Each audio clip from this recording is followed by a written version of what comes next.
Hello guys, કેમ છો બધા? આઈ હોપ કે બધા મજામાં હશો. જય શ્રી કૃષ્ણ, રાધે રાધે, જય સ્વામિનારાયણ. બધાને તમારે બધાનું સ્વાગત છે એક નવા વિડીયોમાં. તો બપોરનો સમય છે, 12:15 વાગ્યા છે ને હવે વિડીયોનું સ્ટાર્ટ કર્યું છે. મિશ્રીને તેડીને આવી ગઈ છું, બધું કામ કરીને ફ્રી કરી અને તેડી આવી. અને હવે છે ને એક વસ્તુ બનાવવાની છે. માન્યના ફ્રોકમાં છે ને ફૂલ લગાવવા છે અહીંયા. તો એ ફૂલ લગાવવા માટે મેં છે ને ઘરે જ બનાવ્યા છે. તો 4-5 કે કેટલા 5-6 હોય, ગણ્યા નથી, એટલા બની ગયા છે. તો એક ફૂલ છે ને તમને બતાવું કે હું કેવી રીતે બનાવું છું. પછી એના ફ્રોકમાં આપણે મસ્ત એક બાજુ બધે ફૂલ ટાંકવાના છે અને મસ્ત એવું ફ્રોક બની જશે એનું મસ્તીનું. અને બીજું એ કે માન્યાને છે ને ભારતના અલગ અલગ રાજ્યના ટ્રેડિશનલ ડ્રેસના કોમ્પિટિશનમાં રાખી છે. તો તમે લોકો સજેસ્ટ કરી શકો છો કે આપણે માન્યાને શું બનાવવી. હું વિચારતી હતી પહેલાં કે મરાઠી સ્ટાઇલ સાડી પહેરાવું કે પછી રાજસ્થાની સ્ટાઇલ પહેરાવું કે કેવું પહેરાવાય, શું કરાય. તમને બધાને આઈડિયા હોય તો સજેસ્ટ કરજો, તો આપણે ટ્રાય કરશું. અને પહેલાં તો એ મહત્ત્વનું છે કે એનો ડ્રેસ ક્યાંથી ગોતો. તો એમેઝોનમાં મેં જોયું, તો રાજસ્થાની ડ્રેસ માટે જોયું, તો એમાં એક જ મને બતાવ્યું. એવું બધું મને ગમ્યું નહીં, પણ જોઈએ હવે કે શું થાય છે. તો અહીંયા મીસુ છે. મીશુ, કેવું પેપર ગયું? મસ્ત. તો આજે મીશુને છે ને સાયન્સનું પેપર હતું, હે ને મીશુ? હવે એક પેપર રહ્યું, કાલથી ફ્રી મીશુ. તો આપણે છે ને અહીંયા છે ને ગુજરાતી સમાજમાં જ્યાં મતલબ ગરબા થશે ને ત્યાં કોમ્પિટિશન છે. માન્યાને એમાં રાખી છે અને થાળી કોમ્પિટિશન છે ને એમાંય નામ લખાયું છે. હવે જોઈએ કે થાળી આપણે કેવી સજાવી શકીએ છીએ. કાંઈ નહીં, નંબર ન આવે તો કાંઈ નહીં, પણ પાર્ટિસિપેટ તો કરીએ કીધું ચાલો. અને જેટલી આપણી બનતી કોશિશ કરશું કે સારામાં સારી આપણે બનાવી શકીએ. તો અને એમાંય છે ને તે મોતી અને જળતરનો જ ઉપયોગ કરવાનો છે. બીજું કાંઈ અલગ રીતે કંઈ થાળી સજાવવાની નથી. એનો ઉપયોગ કરીને જ થાળી સજાવવાની છે. તો આપણે બનતી કોશિશ કરશું કે સારામાં સારી થાળી આપણે બનાવી શકીએ. તો આવું બધું છે. અને કંઈક કપલ કોમ્પિટિશન પણ છે હસબન્ડ વાઈફ માટે, પણ એમાં આપણે ભાગ લીધો નથી. કેમ કે એમાં શું શું કરાવે ખબર નહીં. કપલ ડાન્સ કરાવે તો એમાં તો આપણે ચાલીએ નહીં સાવ. તો છે ને હું બતાવું તમને. આ માન્યાનું ફ્રોક છે, આવું ફ્રોક છે માન્યાનું.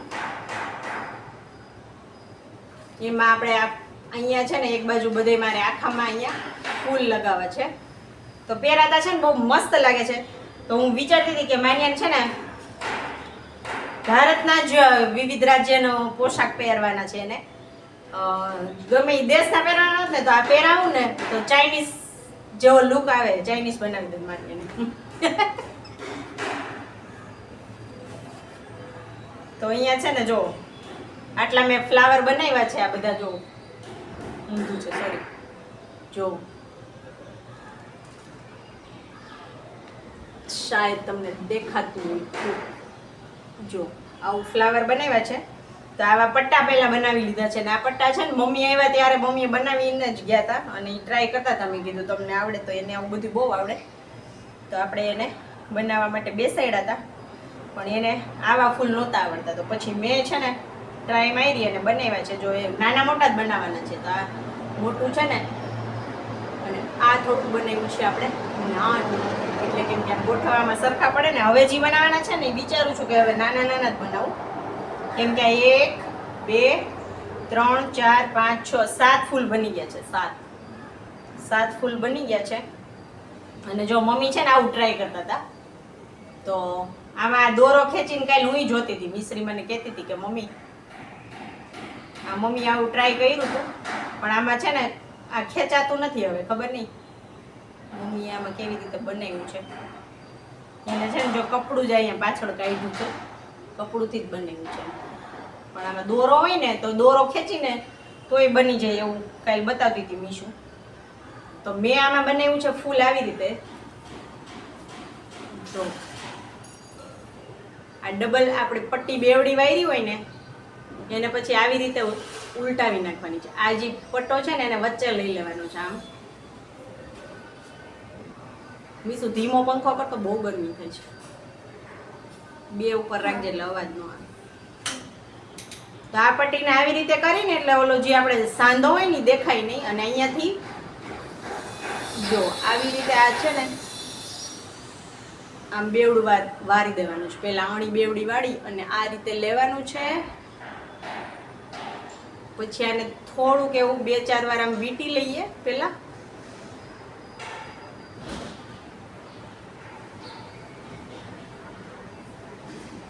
પછી અહીંથી આને આવી રીતે આમ બેવડું કરી અને આવી રીતે આમ પાંદડિયું બનાવતું જવાનું. જો આ સાંધો છે એ વચ્ચે જ રાખવાનો. અહીંથી છે ને જો આ ભાગ પકડી અને અહીંયા આમ આટી વાળી અને આવી રીતે કરીએ ને એટલે પાંદડી બનતી જાય.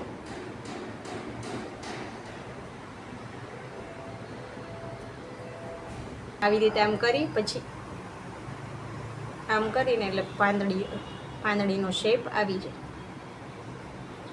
અને સોયનો ટાંકો હારે લેતું જવું હોય તો હારે લેતું જવાનું અને છેલ્લે લેવો હોય તો છેલ્લે લઈ શકો તમે. જો આવી રીતે આ મેં તમને આમ બતાવ્યું આવડવા. હવે હું છે ને સોયના ટાંકા હારે લેતી જાઉં છું. તો આ મસ્ત એવું આપણું ગુલાબ જેવું ફૂલ બનીને રેડી થાય છે. મારે આમાંથી સોય ક્યાં ગઈ? સોય મીસું લાવતો સોયનો ડબ્બો.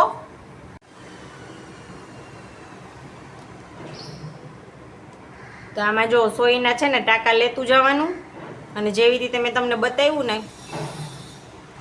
વિડીયો મારો ઓફ થઈ ગયો તો મેં 2 પાંદડી નાખી દીધી, સોરી.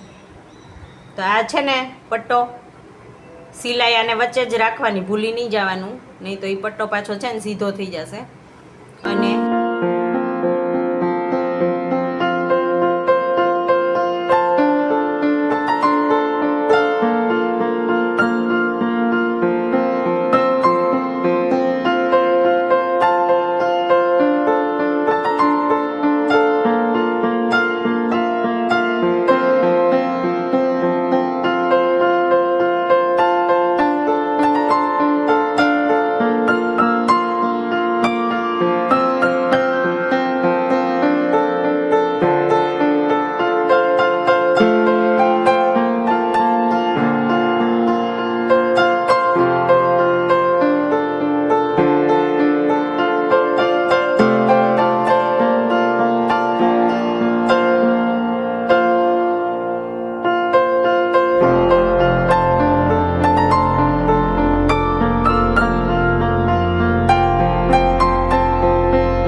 જો ગાઈઝ આપણું ફ્લાવર બનીને રેડી થઈ ગયું છે.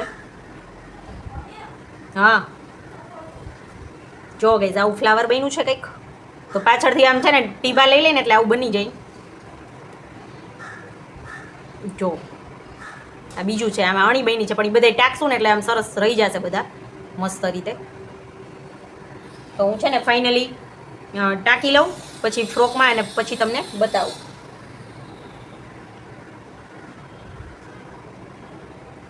અને હું પહેલાં છે ને આવા ઝીણા આ બધા ટાંકી લઉં. જો આવી રીતે ટાંકવા જ મારે ફ્રોકમાં. અને પછી ઝીણાની જરૂર પડશે ને, જો ઝીણાની જરૂર પડશે પછી હું બનાવીશ. પહેલાં હું ટાંકી લઉં. તો આપણા ફ્લાવર બનીને થઈ ગયા છે રેડી. અને આ ફ્રોકમાં આપણે ટાંકવાના છે. અને આ જે દોરી છે ને એ થોડીક હજી આમ નીચે કરવાની છે, કેમ કે મેં કરવા આપી હતી ને તો મોટી જે રખાવી હતી, કેમ કે મેં કીધું માપની પછી હું કરી લઈશ. તો ચાલો હું આ ફ્રોકમાં ટાંકી લઉં હવે. જો ગાઈસ ફ્લાવર ટકાઈ ગયા છે, આપણું ફ્રોક રેડી છે. ચાલો માન્યાને પહેરાવી જોઈએ કે બરાબર થઈ ગયું છે, હે ને? લાવ પહેરાવું. જો માન્યાની વાવ મસ્ત લાગે છે. એ સરખી ઊભી તો રહે છોકરી, સરખી ઊભી રહે. વેઇટ, મસ્ત થઈ ગયા. બાજુ આવતો જો ગાઈસ ફ્લાવર. ઓલા ફેશન શોમાં મને ફ્રોક પહેર્યું હોય ને એવી લાગે છે. દૂર ઊભી રહેતો સોફા પાસે. જો ગાઈસ કેવું લાગે છે ફ્રોક માન્યાનું કહેજો તમે.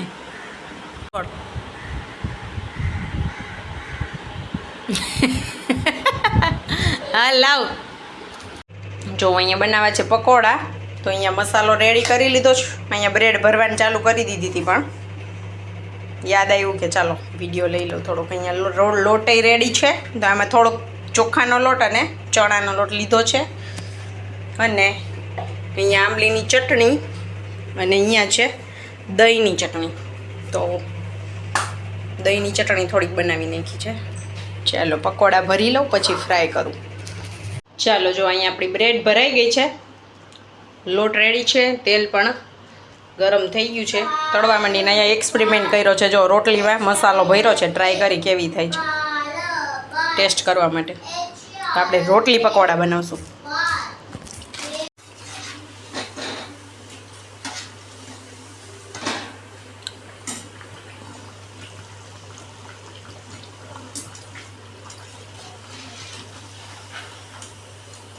ચાલો રેડી છે પકોડું.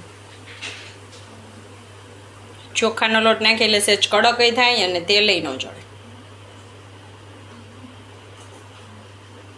મેંદાનો નાખો હોય તો એ નાખી શકો.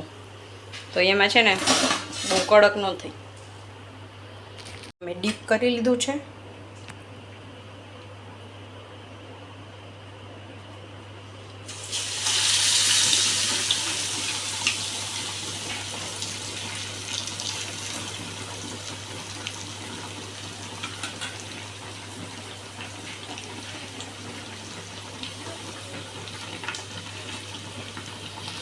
ચાલો આપણા પકોડા અહીંયા રેડી છે અને અહીંયા જમવાવાળા પણ રેડી છે. હાલો ચાલો પકોડા ખાવાની તો મોજ પડી જશે. પકોડા ખાવા ચાલો. હાલો માન્ય મીસુ બેસી જાઓ. તો અહીંયા આપણી ચટણી છે, પકોડા છે અને છાશ લઈ લે. ચાલો જો આ ટેસ્ટ કર. આવું ભાવે ને તો કંઈ ખબર નાસ્તામાં લઈ જાવ. આ ટેસ્ટ કર. છે ટેસ્ટ કર પછી કહું. રોટલી અને મસાલો એની અંદર. ચેક કેવું લાગે હા ભાઈ. જલ્દી કે મારે કાઢવું છે ઓલું. તું ભાઈવું રોટલીનું હા તે મને ખાવા જ નથી તો વાંચ્યા લઈ લીધું. માન્ય ભાઈવું તને ભાવે છે? દીદીને પહેલાં ટેસ્ટ કરવા. દીદીને ખબર પડે. હા મસ્ત બ્રેડનું સારું છે કે રોટલીનું સારું છે? બ્રેડ અને રીંગણા બટાટાનું શાક હોય ને આવું રોટલીનું હોય તો સારું ને.